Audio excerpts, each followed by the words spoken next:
The history of the Knights Templar incorporates about 2 centuries during the Middle Ages, from the order's founding in the early 12th century, until it was disbanded in the early 14th century. Rise. The Knights Templar trace their origin back to shortly after the First Crusade. Around 1119, a French nobleman from the Champagne region, Hugues de Payens, collected 8 of his knighted relatives, including Godfrey de Saint-Omer, and began the order. The stated mission to protect pilgrims on their journey to visit the holy places. They approached King Baldwin II of Jerusalem, who allowed them to set up headquarters on the Temple Mount. The Dome of the Rock, at the center of the mound, was understood to occupy the site of the Jewish temple, known to Christians throughout the Muslim occupation of Jerusalem as the Holy of Holies. The Dome of the Rock became a Christian church, the Templum Domini, the Temple of the Lord, but the Templars were lodged in the Aqsa Mosque, which was assumed to stand on the site of Solomon's Temple. Because the Aqsa Mosque was known as the Templum Solomonus,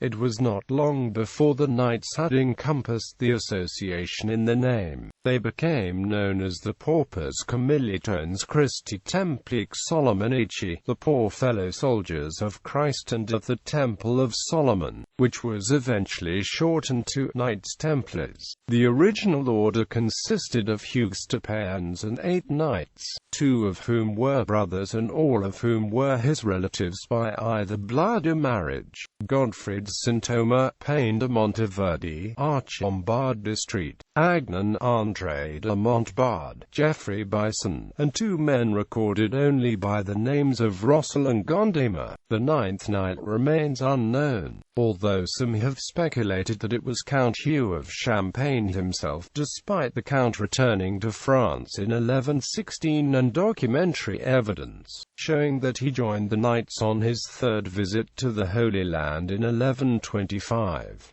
Little was heard of the order for the first 9 years, but in 1129, after they were officially sanctioned by the Church at the Council of Troyes, they became very well known in Europe. The fundraising campaigns asked for donations of money, land, or noble-born sons to join the order, with the implication that donations would help both to defend Jerusalem and to ensure the charitable giver of a place in heaven. The order's efforts were helped substantially by the patronage of Bernard of Clairvaux, the leading churchman of the time, and a nephew of one of the original 9 knights. The order at its outset had been subject to strong criticism, especially of the concept that religious men could also carry swords. In response to these critics, the influential Bernard of Clairvaux wrote a multi-page treatise entitled De Laude Novae Militae, in which he championed the mission and defended the idea of a military religious order by appealing to the long-held Christian theory of just war, which legitimated taking up the sword to defend the innocent and the Church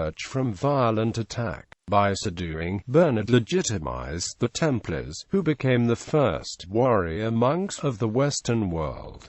Bernard wrote, "Is truly a fearless knight, and secure on every side, for his soul is protected by the armor of faith, just as his body is protected by the armor of steel.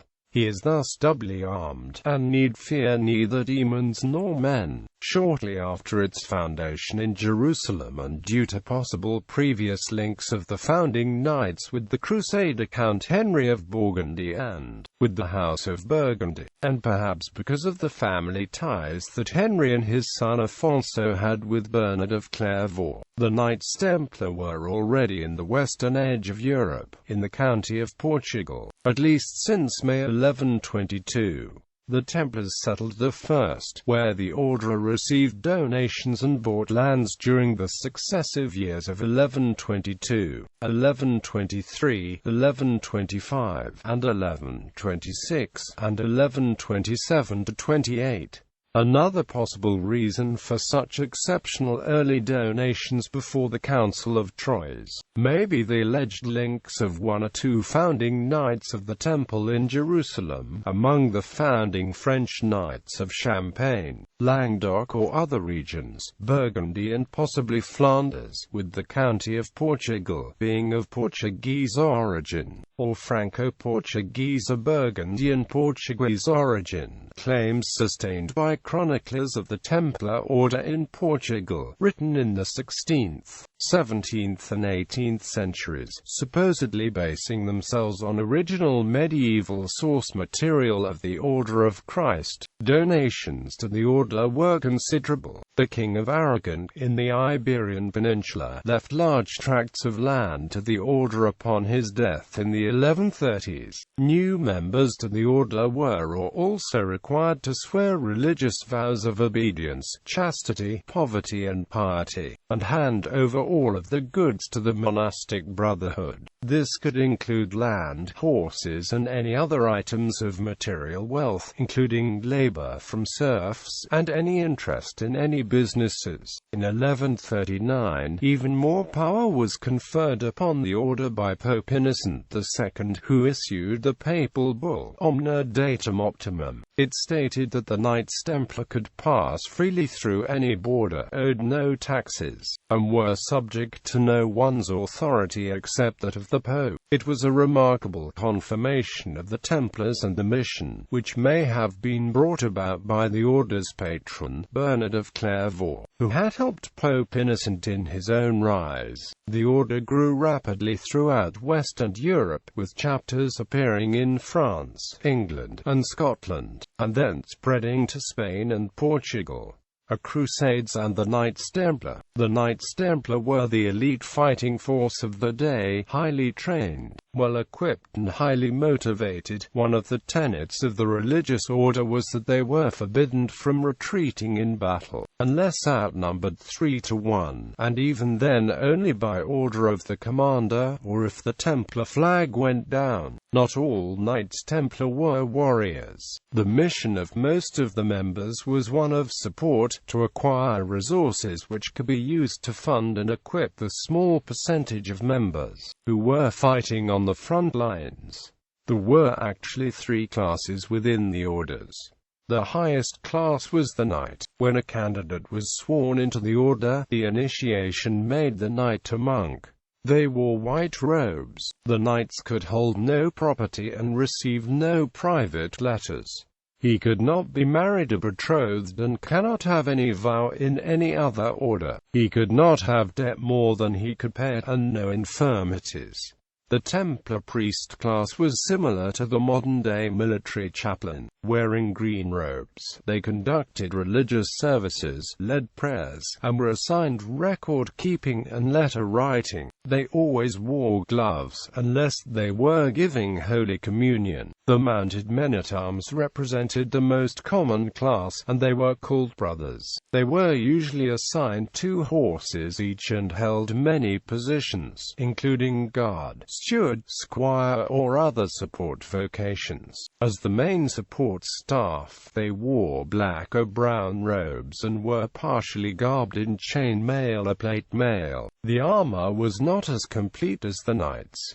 Because of this infrastructure, the warriors were well trained and very well armed. Even the horses were trained to fight in combat, fully armored. The combination of soldier and monk was also a powerful one. As to the Templar Knights, martyrdom in battle was one of the most glorious ways to die. The Templars were also shrewd tacticians, following the dream of St. Bernard, who had declared that a small force, under the right conditions, could defeat a much larger enemy. One of the key battles in which this was demonstrated was in 1177, at the Battle of Montgizard. The famous Muslim military leader Saladin was attempting to push toward Jerusalem from the south with a force of 26,000 soldiers. He had pinned the forces of Jerusalem's King Baldwin IV, about 500 knights and their supporters, near the coast at Ascalon. 80 Templar knights and their own entourage attempted to reinforce. They met Saladin's troops at Gaza, but were considered too small a force to be worth fighting, so Saladin turned his back on them and headed with his army towards Jerusalem. Once Saladin and his army had moved on, the Templars were able to join King Baldwin's forces, and together they proceeded north along the coast. Saladin had made a key mistake at that point. Instead of keeping his forces together, he permitted his army to temporarily spread out and pillage various villages on the way to Jerusalem. The Templars took advantage of this low state of readiness to launch a surprise ambush directly against Saladin and his bodyguard. At Mount Gizad near Ramla, Saladin's army was spread too thin to adequately defend themselves,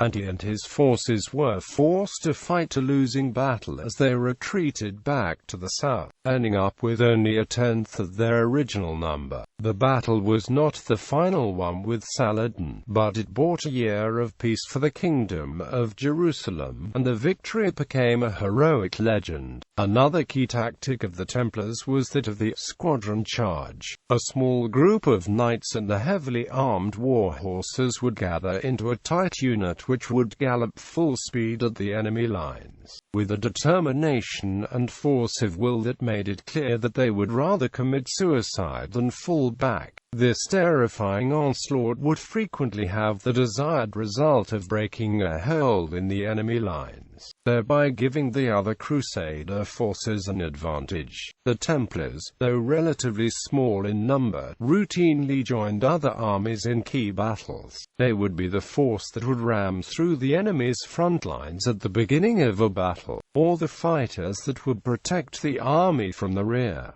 They fought alongside King Louis VII of France and King Richard I of England. In addition to battles in Palestine, members of the order also fought in the Spanish and Portuguese Reconquista. Bankers. Though initially an order of poor monks, the official papal sanction made the Knights Templar a charity across Europe. Further resources came in when members joined the order, as they had to take oaths of poverty, and therefore often donated large amounts of their original cash or property to the order. Additional revenue came from business dealings, since the monks themselves were sworn to poverty, but had the strength of a large and trusted international infrastructure behind them. Nobles would occasionally use them as a kind of banky power of attorney. If a noble wished to join the Crusades, this might entail an absence of years from the home, so some nobles would place all of the wealth and businesses under the control of Templars, to safeguard it for them until the return. The order's financial power became substantial, and the majority of the order's infrastructure was devoted not to combat, but to economic pursuits. By 1150, the order's original mission of guarding pilgrims had changed into a mission of guarding the valuables through an innovative way of issuing letters of credit, an early precursor of modern banking. Pilgrims would visit a Templar house in the home country, depositing the deeds and valuables. The Templars would then give them a letter which would describe the holdings. Modern scholars have stated that the letters were encrypted with a cipher alphabet based on a Maltese cross. However, there is some disagreement on this, and it is possible that the code system was introduced later, and not something used by the medieval Templars themselves. While traveling, the pilgrims could present the letter to other Templars along the way, to withdraw funds from their accounts. This kept the pilgrims safe since they were not carrying valuables, and further increased the power of the Templars. The Knights' involvement in banking grew over time into a new basis for money, as Templars became increasingly involved in banking activities. One indication of the powerful political connections is that the Templar Templars' involvement in usury did not lead to more controversy within the order, and the Church at large. Officially, the idea of lending money in return for interest was forbidden by the Church, but the order sidestepped this with clever loopholes, such as a stipulation that the Templars retained the rights to the production of mortgaged property, or as one Templar researcher put it, since they weren't allowed to charge interest, they charged rent instead. The holdings were necessary to support their campaigns. In 1180, a Burgundian noble required 3 square kilometers of estate to support himself as a knight, and by 1260 this had risen to 15.6 square kilometers. The order potentially supported up to 4,000 horses and pack animals at any given time. If provisions of the rule were followed, these horses had extremely high maintenance costs due to the heat in Outremer, and had high mortality rates due to both disease and the Turkish bowman's strategy of aiming at a knight's horse rather than the knight himself. In addition, the high mortality rates of the knights in the east resulted in extremely high campaign costs due to the need to recruit and train more knights. In 1244, at the Battle of La Forbie, where only 33 of 300 knights survived, it is estimated the financial loss was equivalent to 1/9 of the entire Capetian yearly revenue. The Templars' political connections and awareness of the essentially urban and commercial nature of the Outremer communities led the order to a position of significant power, both in Europe and the Holy Land. They owned large tracts of land both in Europe and the Middle East, built churches and castles, bought farms and vineyards, were involved in manufacturing and import-export, had their own fleet of ships, and for a time even owned the entire island of Cyprus. Decline. The success attracted the concern of many other orders, with the two most powerful rivals being the Knights Hospitaller and the Teutonic Knights. Various nobles also had concerns about the Templars as well, both for financial reasons, and nervousness about an independent army that was able to move freely through all borders. The long-famed military acumen of the Templars began to stumble in the 1180s. On July 4, 1187, came the disastrous Battle of the Horns of Hattin, a turning point in the Crusades. It again involved Saladin, who had been beaten back by the Templars in 1177 in the legendary Battle of Montgizard near Tiberias. But this time Saladin was better prepared. Further, the Grand Master of the Templars was involved in this battle, Gerard de Ridefoot, who had just achieved that lifetime position a few years earlier. He was not known as a good military strategist, and made some deadly errors, such as venturing out with his force of 80 knights without adequate supplies of water across the arid hill country of Galilee. The Templars were overcome by the heat within a day, and then surrounded and massacred by Saladin's army. Within months Saladin captured Jerusalem, but in the early 1190s, in a remarkably short and powerfully effective campaign, Richard the Lionheart, King of England and leader of the Third Crusade, together with his allies the Templars, delivered a series of powerful blows against Saladin and recovered much of Christian territory. In name and number the revived Crusader states were as before, but their outlines were diminished. There was the Kingdom of Jerusalem, though its capital was at Acre, which the Templars made the new headquarters. To the north was the county of Tripoli, but the Muslims retained control of the Syrian coast around Latakia for some time, and so the Principality of Antioch further to the north was now no longer contiguous to the other Crusader states. Nevertheless, the Third Crusade, in which Richard relied heavily on the Templars, had saved the Holy Land for the Christians and went a long way towards restoring Frankish fortunes. In this he was abetted by the military orders, whose great castles stood like islands of Frankish power amid the Muslim torrent. More than ever the Crusader states were relying on the military orders in their castles and on the field of battle, and the power of the orders grew.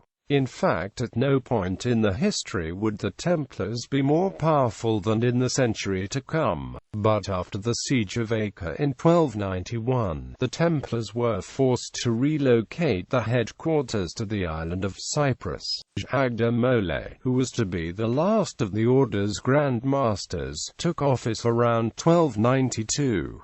One of his first tasks was to tour across Europe, to raise support for the order and try to organize another crusade. He met the newly invested Pope Boniface VIII, who agreed to grant the Templars the same privileges at Cyprus as they had held in the Holy Land. Charles II of Naples and Edward I also pledged varying types of support, either continuing to exempt the Templars from taxes, or pledging future support towards building a new army. Final attempts to regain the Holy Land. In 1298–1299, the military orders and the leaders, including Jacques de Molay, Otto, a grandson and the great master of the Hospitallers, briefly campaigned in Armenia in order to fight off an invasion by the Mamluks. They were not successful, and soon the fortress of Roche-Guillaume in the Belin Pass, the last Templar stronghold in Antioch, was lost to the Muslims. In 1300, the Templars, along with the Knights Hospitaller and forces from Cyprus, attempted to retake the coastal city of Tortosa. They were able to take the island of Awad, near Tortosa, but lost it soon after. With the loss of Awad, the Crusaders had lost the last foothold in the Holy Land, though they still had a base of operations in Cyprus and controlled considerable financial resources. The Order of the Templars became an order without a clear purpose as support, but which still had enormous financial power. This unstable situation contributed to the downfall. King Philip had other reasons to mistrust the Templars, as the organization had declared its desire to form its own state, similar to how the Teutonic Knights had founded Prussia. The Templars' preferred location for this was in the Languedoc of southeastern France, but they had also made a plan for the island of Cyprus.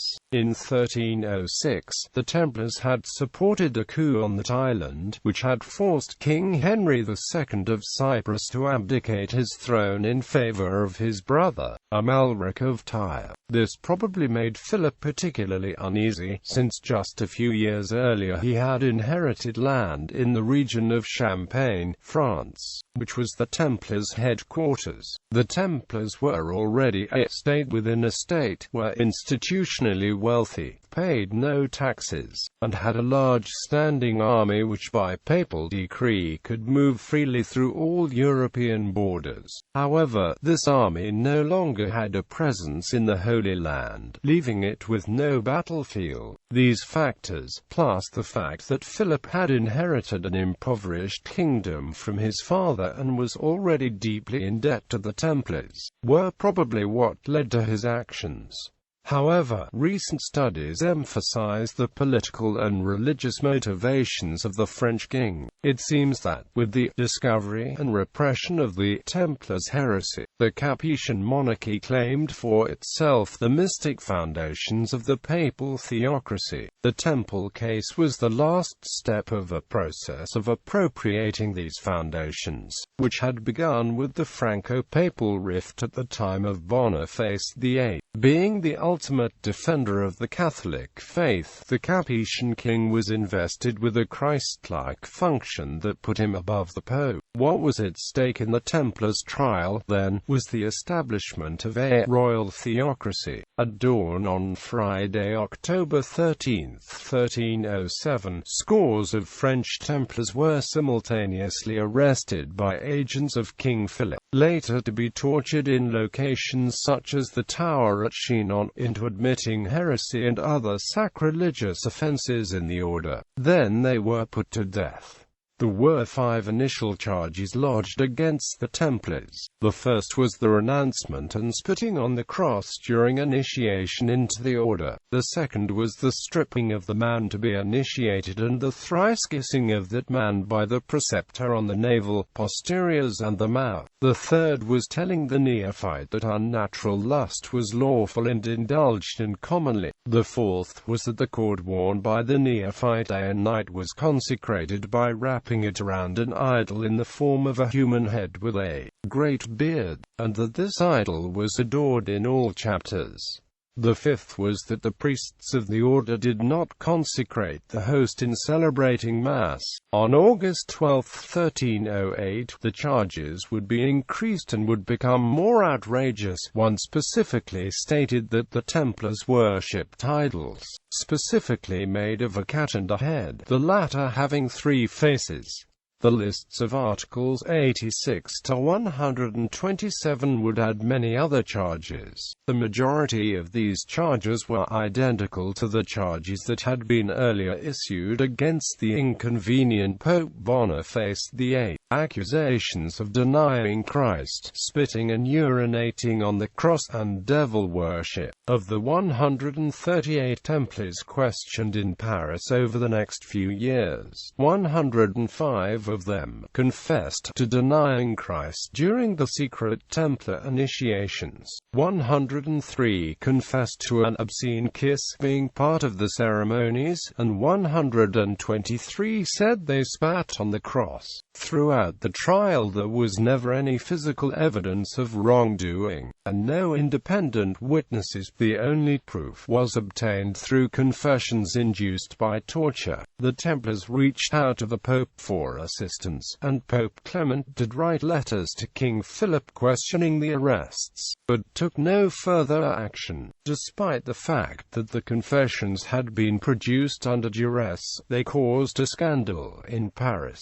with mobs calling for action against the blaspheming order. In response to this public pressure, along with more bullying from King Philip, Pope Clement issued the bull Pastoralis Preeminentii, which instructed all Christian monarchs in Europe to arrest all Templars and seize their assets. Most monarchs simply didn't believe the charges, though proceedings were started in England, Iberia, Germany, Italy, and Cyprus, with the likelihood of the confession being dependent on whether or not torture was used to extract it. The dominant view is that Philip, who seized the treasury and broke up the monastic banking system, was jealous of the Templars' wealth and power, and frustrated by his enormous debt to them, sought to seize the financial resources for himself by bringing blatantly false charges against them at the Tours Assembly in 1308.